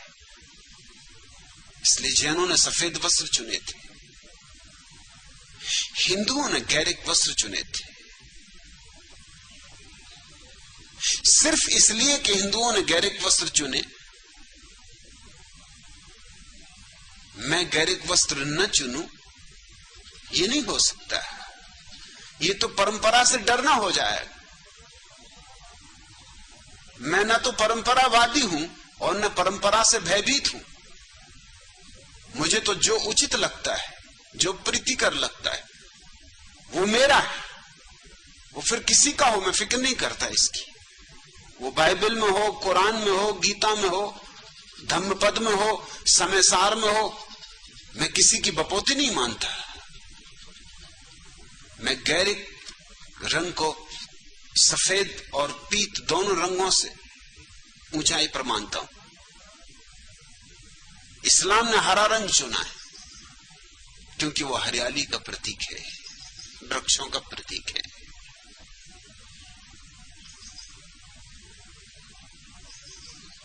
लेकिन इन सारे रंगों पर विचार करने के बाद मुझे तो गैरिक जमा इसलिए नहीं चुना है कि वो परंपरा का प्रतीक है, क्योंकि मैं कोई हिंदू घर में पैदा नहीं हुआ। हिंदू होना मेरी परंपरा नहीं। मैं पैदा तो जैन घर में हुआ, लेकिन सफेद वस्त्र मैंने नहीं चुने, वो मेरे लिए परंपरागत वस्त्र थे। मैंने चुने गैरिक वस्त्र क्योंकि मुझे लगा इन सारे रंगों में गैरिक रंग की जितनी विधाएं हैं, जितना बहुआयामी है, उतना कोई दूसरा रंग नहीं। ये मुझे प्रीतिकर लगा, इसलिए मैंने चुना। और इसलिए भी कि मैं चाहता हूं कि पृथ्वी पे इतने गैरिक सन्यासी हो मेरे कि वो पुराने ढप के जो गैरिक सन्यासी डूब ही जाए, उनका पता चलना मुश्किल हो जाए। उन्हें मैं डुबाना चाहता हूं। मुक्तानंद, अखंडानंद, नित्यानंद, शिवानंद, इनको मैं डुबाना चाहता हूं। इसलिए मैं अपने सन्यासियों को नाम भी दे रहा हूं, शिवानंद, मुक्तानंद, नित्यानंद।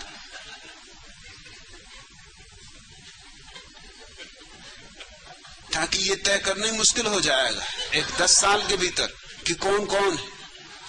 मैं इतने शिवानंद और इतने नित्यानंद और इतने मुक्तानंद खड़ा कर दूंगा कि वो जो पिटे पिटाए मुक्तानंद थे इस भीड़भाड़ में कहीं खो जाएंगे, उनकी कुछ पूछ न रह जाएगी।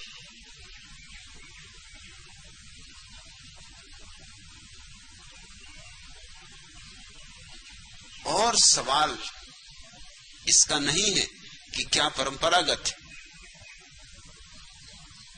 क्योंकि जीवन कोई एकदम से थोड़ी आविर्भूत होता है। सारी चीजें संबद्ध है, श्रृंखलाबद्ध है। जो गंगा तुम प्रयाग में पाते हो वो गंगोत्री से चल रही है। वही गंगा नहीं है लेकिन फिर भी वही है। दोनों बातें ध्यान में रखना। बहुत कुछ नया आ गया है उसमें, लेकिन शुरुआत, प्रारंभ, स्रोत तो पुराना ही है।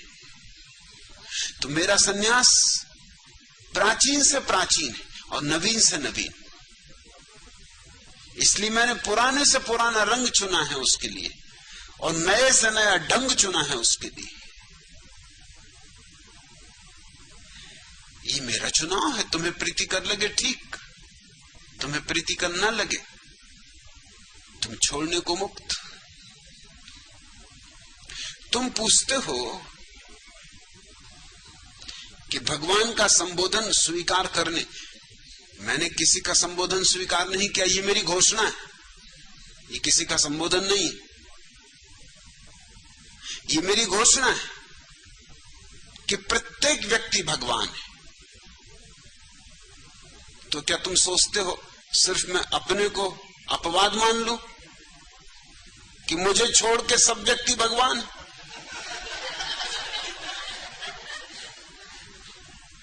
भगवत्ता प्रत्येक व्यक्ति के भीतर छिपी, ये मेरी उद्घोषणा, और जो मेरी उद्घोषणा तुम्हारे बाबत है वो मेरे बाबत भी है। ये तुम्हारा संबोधन नहीं है। दुनिया में मुझे एक भी व्यक्ति भगवान न कहे तो भी मैं अपने को भगवान कहूंगा। मैं क्या कर सकता हूं इसमें? कोई कहे या ना कहे, ये तुम्हारी मौज, तुम्हें जो कहना हो। मुझे शैतान कहने वाले लोग हैं, ये मेरी उद्घोषणा है, ख्याल रखना। उपनिषद में जब ऋषियों ने घोषणा की अहम ब्रह्मास्मि, तो वो किसी का संबोधन नहीं है, वो कहते हैं मैं ब्रह्म हूं। जब अल हिल्लाज मंसूर ने उद्घोषणा की अनल हक कि मैं ईश्वर हूं, तो वो किसी का संबोधन नहीं है। तुम क्या संबोधन करोगे? तुम्हें अपना पता नहीं, तुम मुझे क्या संबोधन करोगे? तुम्हें अपने भीतर की भगवत्ता का बोध नहीं है, तुम मेरी भगवत्ता को कैसे पहचानोगे? मुझे मेरी भगवत्ता का बोध है, इसलिए तुम्हारी भगवत्ता को भी पहचानता हूं। और तुम कहते हो कि आप कि एक पीर पैगंबर या अवतारी पुरुष होने की वासना छिपी हुई। भगवान से ऊपर तो नहीं होते पीर पैगंबर,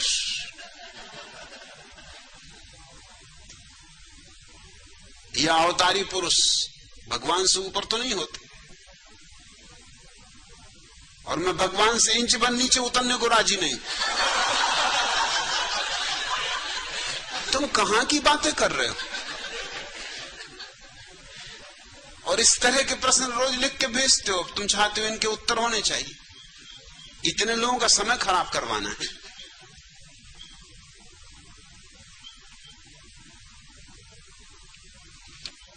और दूसरा प्रश्न और भी अद्भुत, जो कि वो करीब करीब रोज लिख के भेजते, जिससे कि बहुत कुछ जाहिर होता है। पूछा है, आप संदेह की निवृत्ति के लिए हमें जूझने का आह्वान करते, क्या आपका ऐसा आह्वान सभा भवन में मात्र आपकी औपचारिक विचार स्वतंत्रता की प्रीति और उदारता का परिचायक नहीं है? जबकि न तो हमारे प्रश्नों का जवाब ही मिलता है और न आपसे मिल पाने की छूट और सुविधा ही। तुम पूछने के लिए मुक्त हो, जवाब देने के लिए मैं मुक्त हूं। तुम सोचते हो तुम ही को स्वतंत्रता दे रहा हूं मैं पूछने की, मैं भी स्वतंत्रता ले रहा हूं जवाब देने की। हम दोनों स्वतंत्र हैं। लोग अनेक ये बात पूछते हैं कि मैं मिलता क्यों नहीं। तुम मिलना चाहते हो, बड़ी कृपा, धन्यवाद, लेकिन मुझे भी तो कोई रस हो तुमसे मिलने में।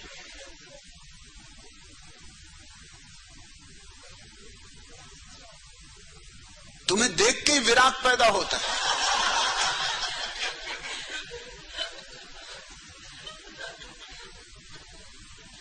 तुम्हें देख के मुझे लगता है कि अब हिमालय चला जाऊं।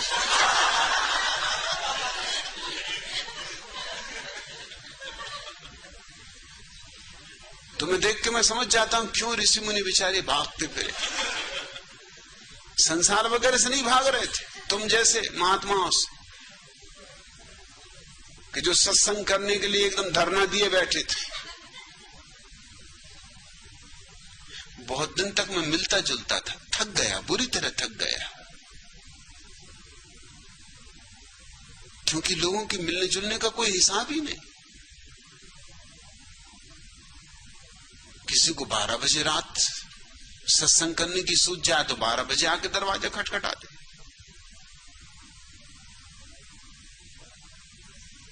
एक बार एक सज्जन 2 बजे रात आ गए, दरवाजा खटखटाया तो मैं समझा किसी मुसीबत में होंगे। दरवाजा खोला तो बोले कि असल बात यह कि मैं ट्रेन से जा रहा था, लेकिन ट्रेन चूक गया, तो सोचा कि चलो आपसे सत्संग ही कर। अब दूसरी गाड़ी तो सुबह 5 बजे जाएगी, तब तक सत्संग हो जाएगा। सो उन्होंने 2 बजे रात से लेकर 5 बजे तक सत्संग किया।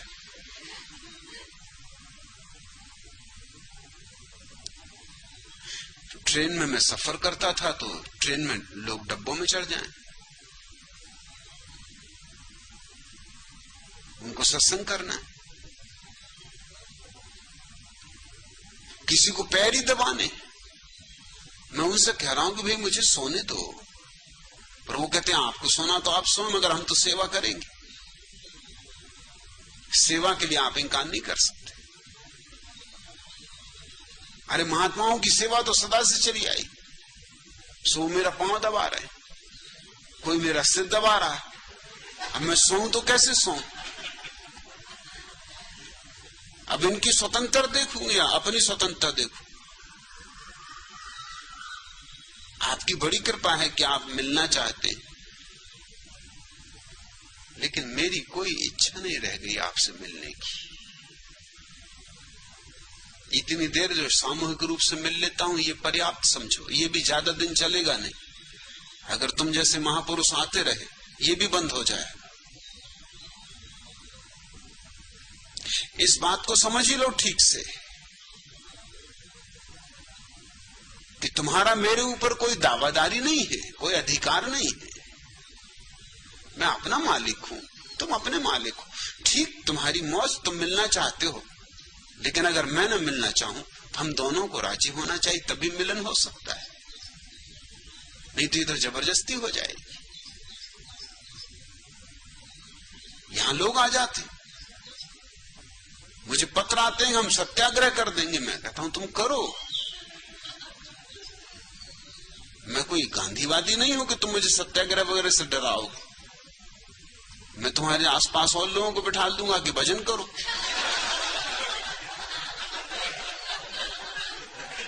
भैया सत्याग्रह कर रहे हैं, इनका भजन करो, तुम इनको साथ दो। एक लफंगे ने एक आदमी के घर के सामने जाके सत्याग्रह कर दिया, कहा कि मैं तुम्हारी लड़की से शादी करूंगा, मेरा प्रेम हो गया। वो भी बेचारे आदमी घबराए, भीड़ भाड़ लग गई, अखबार वालों को तो मजा आ गया और लोग प्रोत्साहन देने लगे उस लफंगे को कि बिल्कुल ठीक है, तो बिल्कुल गांधीवादी तरीका, अहिंसात्मक। वो कोई हमला नहीं कर रहा, कुछ नहीं, सिर्फ बिस्तर लगाए सामने बैठा।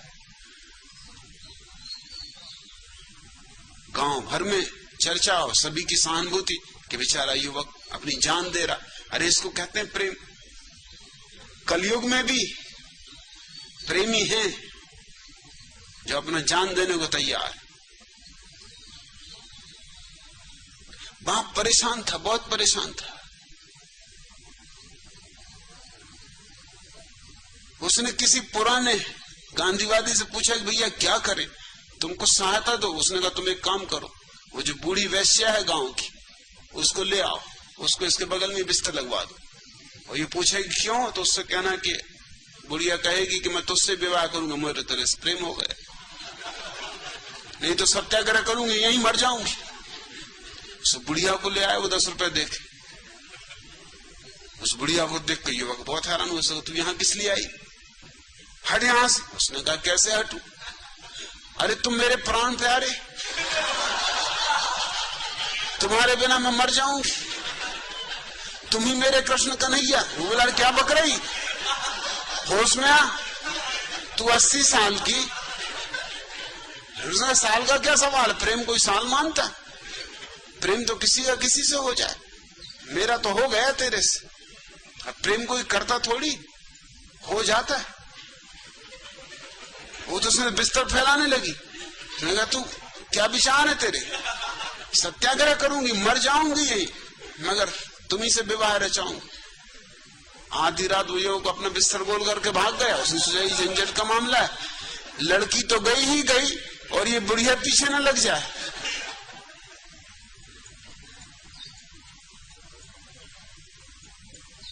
सत्याग्रह करने आ जाते हैं लोग कि आपसे मिलके ही रहेंगे। मेरी कोई उत्सुकता नहीं, कोई पीर पैगंबर होने का सवाल ही नहीं। 2 कौड़ी की चीजें पीर और पैगंबर। मुझे छोटी मोटी बातों में रस ही नहीं। तुम लेकिन गलत जगह आ गए। उन्होंने मुझे सलाह भी दी कि क्या आप प्रश्नोत्तर अनावश्यक लंबा करने की बजाय 10-5 मिनट में उत्तर देकर अधिक प्रश्नों को नहीं निपटा सकते। यहां कोई निपटाया नहीं जा रहे प्रश्न।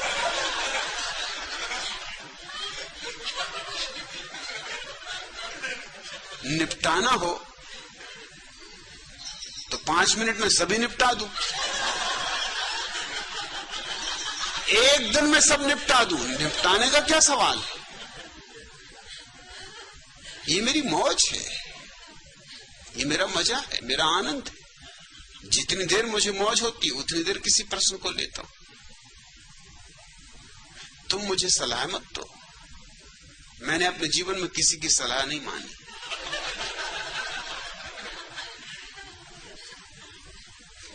और सिर्फ मूढ़ व्यक्ति ही बिना मांगी सलाह देते। जिनमें थोड़ी भी समझ होती है वो बिना मांगी सलाह नहीं देते। तुम हो कौन जो मुझे कहो कि मैं कितनी देर में किसी प्रश्न को निपटाऊं? सिर्फ इसलिए कि तुम्हारे अनर्गल प्रश्नों का उत्तर देने के लिए समय बचना चाहिए। और पूछा है, पता नहीं आप किस मापदंड से उत्तर देने के लिए प्रश्नों का चुनाव करते। कोई मापदंड नहीं, मेरी मौज। मुझे जो प्रश्न जज जाता है, लगता है प्रीतिकर है, सुखद है, उसका उत्तर देता हूं। यहां कोई गंभीरता और कोई ब्रह्मचर्चा के ही प्रश्न लिए जाते हो, ऐसा भी नहीं। यह तो मधुशाला है, मैं गदा है। जो चीज प्रफुल्लित करती है, सुबह उठ के देखता हूं तुम्हारे प्रश्नों को। जो प्रश्न मुझे रुचि चाहते, बस मेरी आंख को पकड़ लेते हैं कि ये प्रश्न प्यारा है। हो गई बात। कोई मापदंड नहीं, कोई तराजू नहीं जिस पे तौलता हूं बैठ के। आने के 10 मिनट पहले बस एक नजर तुम्हारे प्रश्नों को देख लेता हूं, उसमें जो प्रश्न मेरी मौज में आ जाते। ये सारा काम मस्ती का है, ये दीवानों की दुनिया है। यहां तुम कुछ पंडिताओं प्रवृत्ति के आदमी आ गए, तुम कुछ गलत आदमी आ गए, या ये गलत जगह समझो। तुम आदमी अच्छे हो, ठीक हो, ये गलत जगह जहां तुम आ गए। और तुम जितने जल्दी निकल भागो उतना अच्छा है, क्योंकि तुम असाध्य रोगी मालूम होते हो। मैंने तुम्हें पहले दिन प्रश्न का उत्तर नहीं दिया। ये प्रश्न अभी आ रहा है उनका, जिसका मैंने उत्तर नहीं दिया। और नहीं दिया सिर्फ इसलिए कि नाहक तुम्हारी फजीयत होगी, मगर तुम फजीयत करवाने पर उतारू हो, तुम्हारी मौज। पूछा है, यदि आप कल इस प्रश्न का जवाब दे देंगे तो मैं अपना पुनः आना सफल समझूंगा। जवाब तो मैं दिए दे रहा हूं, लेकिन पुनः आना तुम्हारा सफल नहीं है, और ना सफल हुआ और ना हो सकता है। तुम बेकार आए, और भूल के अब दोबारा मत आना।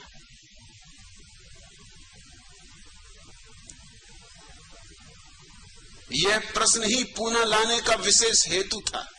अब उनका प्रश्न सुनिए। मुक्त यौन संबंध के अंतर्गत क्या पिता पुत्री और मां बेटे के बीच भी यौन संबंध हो सकता है? यदि नहीं तो क्यों नहीं? ये प्रश्न उन्होंने इतनी बार पूछा है कि मुझे शक है तुम्हें अपनी मां से यौन संबंध करना है कि अपनी बेटी से, किससे करना है?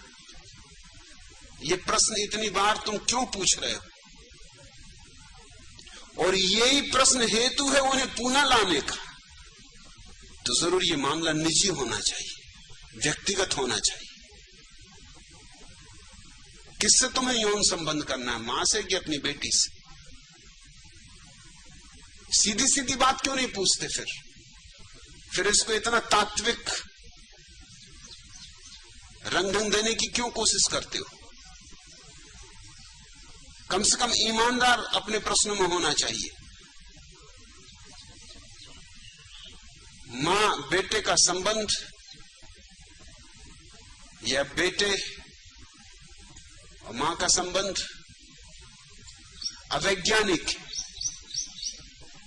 उससे जो बच्चे पैदा होंगे वो अपंग होंगे, लंगड़े होंगे, लूले होंगे, बुद्धिहीन होंगे। इसका कोई धर्म से संबंध नहीं है। यह सत्य दुनिया के लोगों को बहुत पहले पता चल चुका है, सदियों से पता रहा है। विज्ञान तो अब इसको वैज्ञानिक रूप से सिद्ध कर सका। भाई बहन का संबंध भी अवैज्ञानिक है, इसका कोई नैतिकता से संबंध नहीं। सीधी सी बात इतनी है कि भाई और बहन दोनों के वीर्य कण इतने समान होते कि उनमें तनाव नहीं होता, उनमें खिंचाव नहीं होता। इसलिए उनसे जो व्यक्ति पैदा होगा वो फुफस होगा, उसमें खिंचाव नहीं होगा, तनाव नहीं होगा, उसमें ऊर्जा नहीं होगी। जितने दूर का नाता होगा उतना ही बच्चा सुंदर होगा, स्वस्थ होगा, बलशाली होगा, मेधावी होगा। इसलिए फिक्र की जाती रही कि भाई बहन का विवाह ना हो, दूर संबंध खोजे जाते रहे जिनसे गोत्र का भी नाता ना हो, 3, 4, 5 पीढ़ियों का भी नाता ना हो। क्योंकि जितने दूर का नाता हो उतना ही बच्चे के भीतर मां और पिता के जो वीर्याणु और अंडे का मिलन होगा उसमें दूरी होगी। दूरी होगी तो उस दूरी के कारण ही व्यक्तित्व में गरिमा होती। जैसे बिजली पैदा करनी हो तो ऋण और धन, इन दो ध्रुवों के बीच ही बिजली पैदा होती। तुम एक ही तरह के ध्रुव धन और धन, ऋण और ऋण, इनके साथ बिजली पैदा करना चाहो, बिजली पैदा नहीं होगी। बिजली पैदा करने के लिए ऋण और धन की दूरी चाहिए। व्यक्तित्व में उतनी ही बिजली होती, उतनी ही विद्युत होती जितना वो दूर का हो। इसलिए मैं इस पक्ष में हूं कि भारतीय को भारतीय से विवाह नहीं करना चाहिए, जापानी से करे, चीनी से करे, तिब्बती से करे, ईरानी से करे, जर्मन से करे, भारतीय से ना करे। क्योंकि जब दूर ही करना है तो जितना दूर हो उतना अच्छा। और ये अब तो वैज्ञानिक रूप से सिद्ध हो चुकी बात। पशु पक्षियों के लिए हम प्रयोग भी कर रहे हैं, लेकिन आदमी हमेशा पिछड़ा हुआ होता है क्योंकि उसकी जकड़ रूढ़िगत होती है। अगर हमको अच्छी गाय की नस्ल पैदा करनी है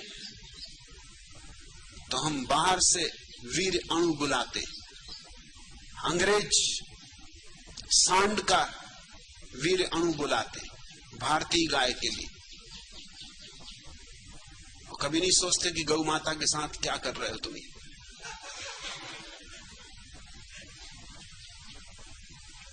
गौ माता और अंग्रेज पिता, शर्म नहीं आती, लाज संकोच नहीं, मगर उतनी ही स्वस्थ बच्चे पैदा होंगे, उतनी ही अच्छी नस्ल होगी। इसलिए पशुओं की नस्लें सुधरती जा रही, खासकर पश्चिम में तो पशुओं की नस्लें बहुत सुधर गई। कल्पनातीत 60-60 लीटर दूध देने वाली गायें कभी दुनिया में नहीं थी। और उसका कुल कारण यह है कि दूर दूर के वीर्याणुओं को मिलाते जाओ। हर बार आने वाले बच्चे और भी ज्यादा स्वस्थ होते जाते। कुत्तों की नस्लों में इतनी क्रांति हो गई कि जैसे कुत्ते कभी भी नहीं थे दुनिया में। रूस में फलों में क्रांति हो गई क्योंकि फलों के साथ भी वो वही प्रयोग कर रहे हैं। आज रूस के पास जैसे फल हैं दुनिया में किसी के पास नहीं। उनके फल बड़े हैं, ज्यादा रस भरे हैं, ज्यादा पौष्टिक, और सारी तरकीब एक है। जितनी ज्यादा दूरी हो, ये सीधा सा सत्य आदिम समाज को भी पता चल गया था, मगर स्वामी शांतानंद सरस्वती को अभी तक पता नहीं। और वो समझते हैं कि बड़े आधुनिक आदमी, रूढ़ियों के बड़े विरोध में। इसलिए भाई बहन का विवाह निषिद्ध था, निषिद्ध रहना चाहिए। असल में चचेरे भाई बहनों से भी विवाह निषिद्ध होना चाहिए। मुसलमानों में होता है, ठीक नहीं। दक्षिण भारत में होता है, ठीक नहीं है, अवैज्ञानिक। और मां बेटे का विवाह है तो एकदम ही मूढ़तापूर्ण, एकदम अवैज्ञानिक है। क्योंकि वो तो इतने करीब का रिश्ता हो जाएगा कि जो बच्चे पैदा होंगे बिल्कुल गोबर गणेश होंगे। हाँ, गोबर गणेश चाहिए हो तो बात अलग, पूजा वगैरह के काम में उपयोगी रहेंगे। बिठा दिया उनको, हर साल गणेश जी बनाने की जरूरत नहीं, ले आए गणेश जी अपने घर घर में, गणेश जी बिठा दिया, पूजा वगैरह कर ली। उनको तुम सिरा भी आओ तो वो कुछ भी ना कहेंगे, चुपचाप डुबकी मार जाएंगे कि क्या करना। लेकिन ये प्रश्न तुम्हारे भीतर इतना क्यों तुम्हें परेशान किए हुए है? इसमें जरूर कोई निजी मामला है जिसको तुम्हारी कहने की हिम्मत नहीं। और बात तुम बड़ी बहादुरी की कर रहे हो, बात ऐसी कर रहे हो जैसे कि मुझे चुनौती दे रहे हो।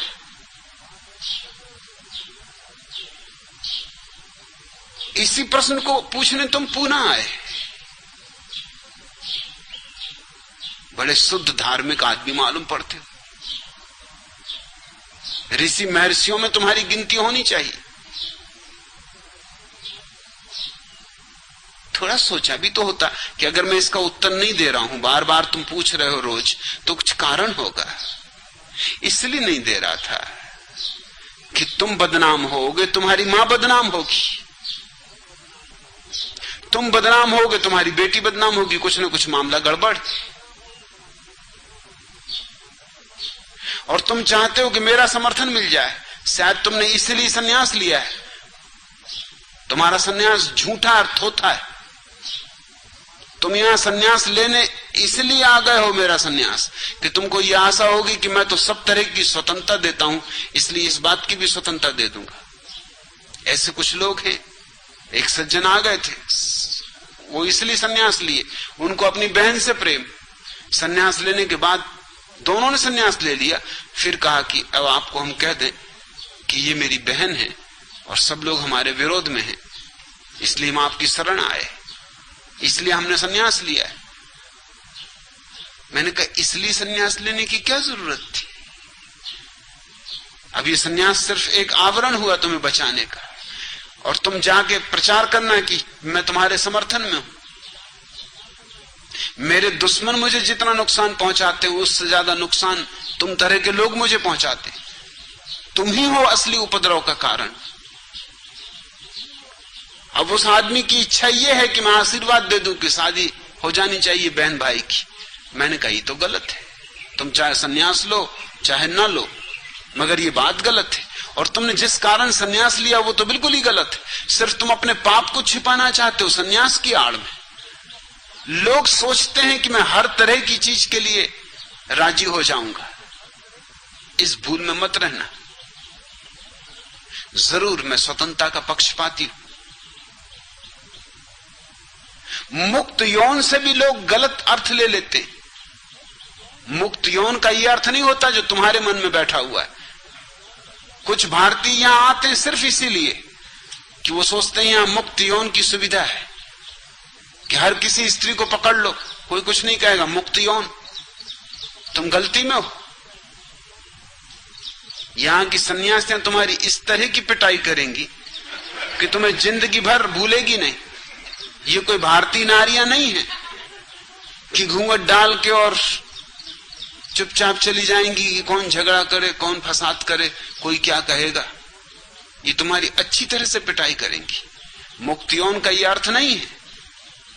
यहां मुझे रोज शिकायतें आती हैं पाश्चात्य सन्यासिनियों की कि भारतीय किस तरह के लोग हैं, कोहनी ही मार देंगे कुछ नहीं तो। मौका मिल जाएगा धक्के ही लगा देंगे।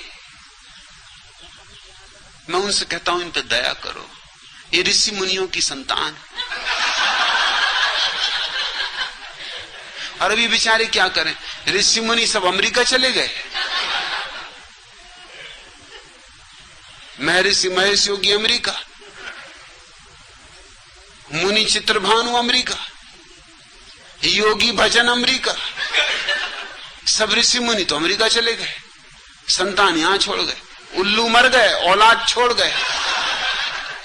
और ये ऋषि मुनि क्यों अमेरिका चले गए? ये भी क्या करें बेचारे, यहां बैठे बहुत दिन तक देखते रहे कि आए मेनका, आए उर्वशी, कोई आता ही नहीं। कुछ मालूम होता है इंद्र ने नियम ही बदल दिए, न उर्वशी आती न मेनका आती। ये बेचारे बैठे हैं, माला जप रहे हैं, आंखें खोल खोल के बीच में देख लेते, न उर्वशी न मेनका, कोई नहीं आ रहा। मामला क्या है? फिर उनको एकदम होश आता है, कह रही यहां कहां उर्वशी मेनका, हॉलीवुड। हॉलीवुड यानी हॉलीवुड, उसी पवित्र स्थल पे चले। तो ये सब हॉलीवुड में रहने लगे जाके, और उनकी संतान यहां है। ये सदियों का दमन है।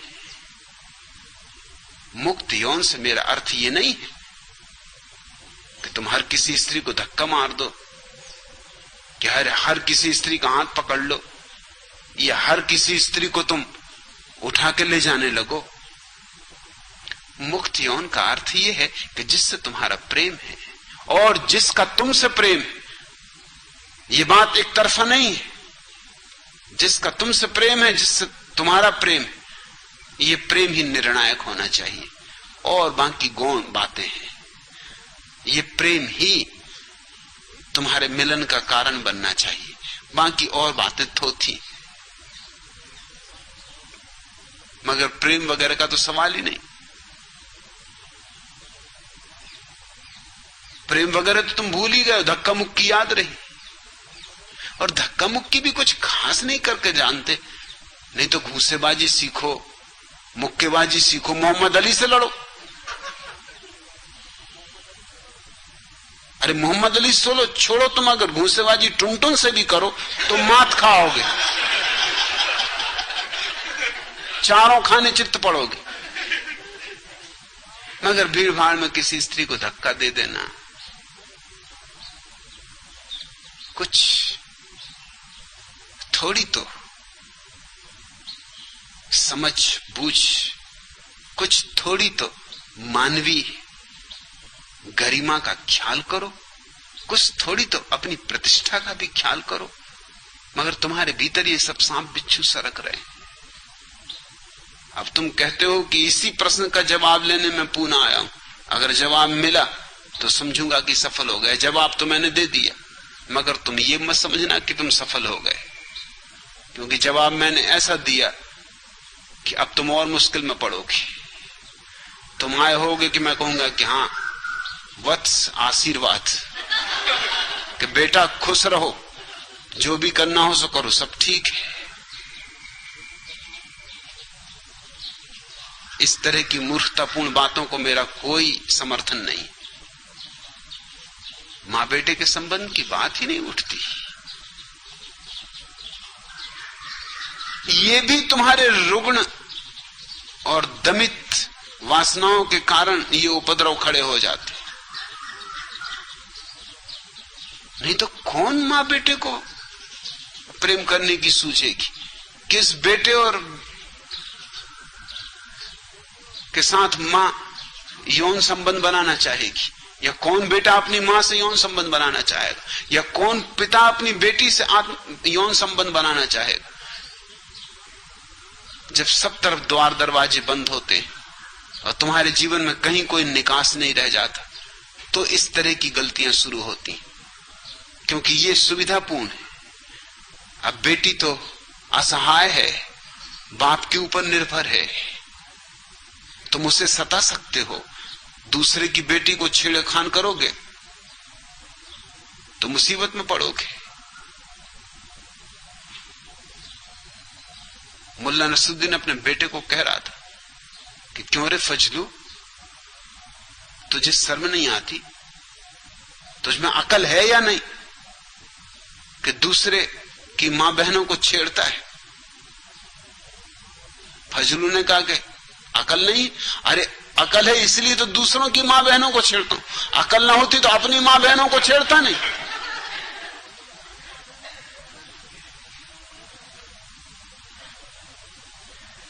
बिल्कुल बुद्धिहीनता की बात तुम पूछ रहे हो। कारण ना तो धार्मिक है मेरा विरोध का, ना परंपरागत है, न संस्कारगत है, सिर्फ वैज्ञानिक है। अगर तुम उत्सुक हो तो संतति शास्त्र के विज्ञान को समझने की कोशिश करो। शास्त्र उपलब्ध हैं, विज्ञान ने बड़ी खोजें कर ली। विज्ञान का सीधा सा सिद्धांत है, स्त्री और पुरुष के जीवाणु जितने दूर के हों उतने ही बच्चे के लिए हितकर, उतना ही बच्चा स्वस्थ होगा, सुंदर होगा, दीर्घ जीवी होगा, प्रतिभाशाली होगा। और जितने करीब के होंगे उतना ही लचर पचर होगा, दीनहीन होगा। भारत की दीनहीनता में यह भी एक कारण है। भारत के लोचपोच आदमियों में यह भी एक कारण है, क्योंकि जैन सिर्फ जैनों के साथ ही विवाह करेंगे। अब जैनों की कुल संख्या 30 लाख। महावीर को मरे 2500 साल हो गए। अगर महावीर ने 30 जोड़ों को भी सन्यास दिया होता या श्रावक बनाया होता, सारा संबंध जैनों से ही होगा। और जैनों का भी पूरा जैनों से नहीं, श्वेतांबर का श्वेतांबर से, और दिगंबर का दिगंबर से, और श्वेतांबर का भी सब श्वेतांबरों से नहीं, तेरापंथी का तेरापंथी से, और स्थानकवासी का स्थानकवासी से, और छोटे छोटे टुकड़े, संख्या हजारों में रह जाती। और उन्हीं के भीतर गोल गोल घूमते रहते हैं लोग। छोटे छोटे तालाब हैं और उन्हीं के भीतर लोग बच्चे पैदा करते रहते हैं। इससे कचरा पैदा हो रहा है। सारी दुनिया में सबसे ज्यादा कचरा इस देश में पैदा होता है। और फिर तुम रोते हो कि अब कचरे का क्या करें? करेंगे, और वो भी सभी ब्राह्मणों से नहीं, कानकुब्ज ब्राह्मण कानकुब्ज से करेंगे। और देशस्थ और कोकणस्थ और स्वस्थ ब्राह्मण तो मिलते ही कहां।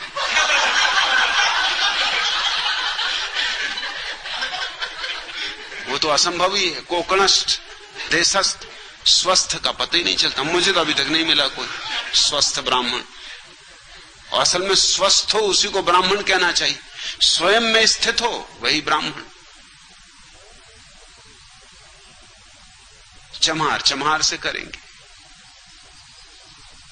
फिर हो जाएंगे बाबू जगजी राम पैदा, और सपीटो।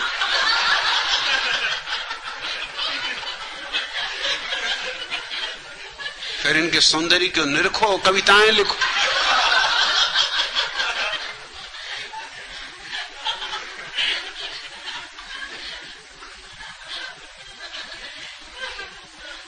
ये जो भारत की दुर्गति है उसमें एक बुनियादी कारण ये भी है कि यहां सब जातियां अपने अपने घेरे में जी रही।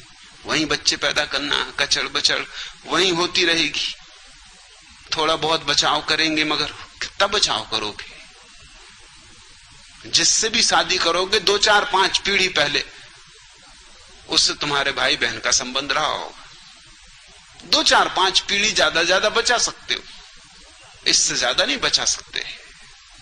जितना छोटा समाज होगा उतना बचाना मुश्किल होता चला जाएगा। मुक्त हो, ब्राह्मण को विवाह करने दो, जैन से जैन को विवाह करने दो, हरिजन से हरिजन को विवाह करने दो, मुसलमान से मुसलमान को विवाह करने दो, ईसाई से। तोड़ो ये सारी सीमाएं। और तुम तो सीमाएं तोड़ने की बात, तुम तो और ही सुगम रास्ता बता रहे हो। गजब की बात बता रहे हो स्वामी शांतानंद सरस्वती कि कहां जाना दूर। अरे घर की बात घर में ही रखो। घर की संपदा घर में ही रखो, अपनी बेटी से ही शादी कर लो कि अपनी मां से ही शादी कर लो।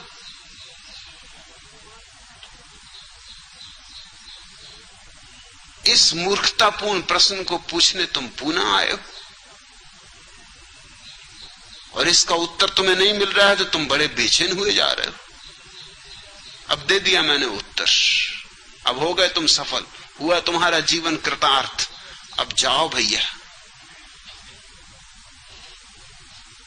आज इतना।